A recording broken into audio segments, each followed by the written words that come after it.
J'ai vu et je rends témoignage, c'est lui le Fils de Dieu. Et de cet événement qui est décrit par Saint Jean, c'est-à-dire le confident privilégié de Jésus, celui qui est resté debout au calvaire alors que tous les autres se sont enfuis, cet événement nous montre que c'est la Sainte Trinité qui est présente.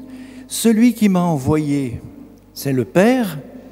Celui sur qui tu verras, c'est le Fils.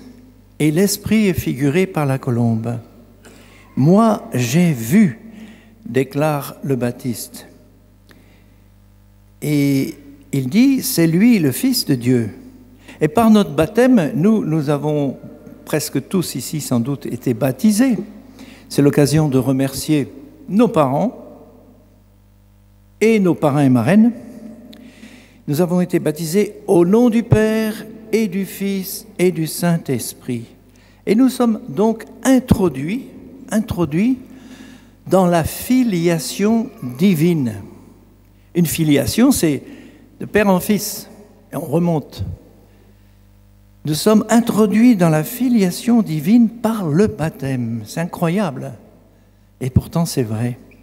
Dans l'être humain, qu'est Jésus de Nazareth, fils de Joseph à ceux qu'on croit, fils de Marie, dans cet être humain qu'est Jésus, chaque être humain de tous les temps reçoit l'héritage.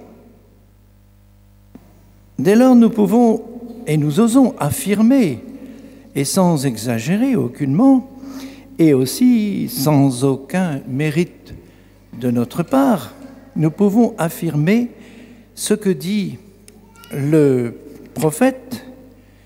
Oui, j'ai de la valeur aux yeux du Seigneur.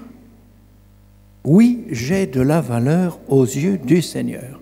Alors voilà une parole qui peut guérir beaucoup de personnes qui se disent tout le temps « je suis moche, j'ai raté ma vie, j'ai pas réussi, etc. » Eh bien, prenez cette parole puisque vous avez été baptisés, vous êtes dans la filiation de Dieu et vous pouvez vraiment le dire « j'ai de la valeur, j'ai du prix aux yeux de Dieu, c'est mon Dieu qui est ma force. » Et ça, c'est formidable, c'est magnifique de voir que qui que nous soyons, si nous avons reçu ce baptême, ce n'est pas pour rien.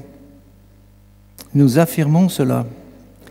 Et nous reprenons les mots du prophète Isaïe. Isaïe, en son temps, il s'adressait à un peuple humilié, qui était en exil, qui revenait, trouvait les maisons habitées par d'autres, etc. Ils étaient vraiment découragés, il y avait de quoi. Eh bien, le prophète, il vient là et il les oriente vers un avenir, vers une espérance. Il ne leur dit pas tout est rose, tout est beau, tout le monde il est gentil. Non, il ne dit pas ça. Il dit vous êtes vraiment dans la boue, mais ce n'est pas la fin. Je vous annonce, et il annonce. Et du fait de notre baptême, nous sommes, tout comme Isaïe, appelés. Voilà le mot. Appelés à porter à notre tour dans les situations particulières qui sont les nôtres, et chacun à sa mesure, nous sommes appelés à porter au sein d'une société qui est vraiment, il n'y a pas besoin de faire des dessins, je pense que tous les jours nous voyons cela, nous sommes dans une société qui souffre et qui parfois même désespère. Eh bien, nous devons porter cette nouvelle qui est bonne, la bonne nouvelle, que Jésus est le centre de l'histoire, que Jésus-Christ est le centre de notre histoire personnelle à chacun. Et ici, chacun peut se souvenir d'un fait indéniable qu'il a vécu, qu'elle a vécu. Il dit, oui, le Christ est le centre de ma vie. Si ce n'est pas le cas, il est temps de se remettre en cause. Il est temps de se remettre en cause si nous n'avons pas fait de Jésus le centre de notre vie.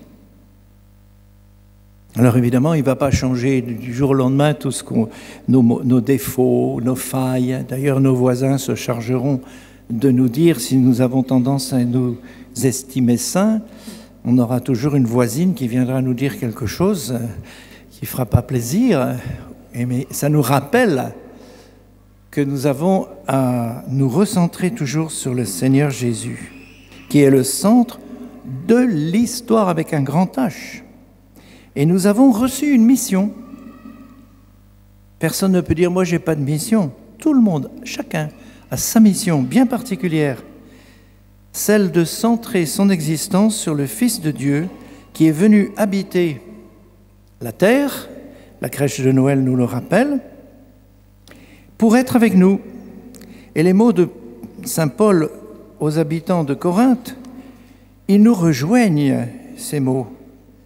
Paul, appelé par la volonté de Dieu, pour être apôtre du Christ Jésus, et Sosthène, notre frère, à l'Église de Dieu qui est à Lyon, à tous ceux qui ont été sanctifiés dans le Christ Jésus et sont appelés à être des saints.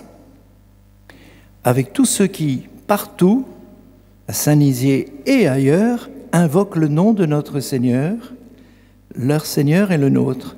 À vous, recevons cette parole de Paul, à vous, la grâce et la paix de la part de Dieu notre Père et du Seigneur Jésus-Christ. Amen.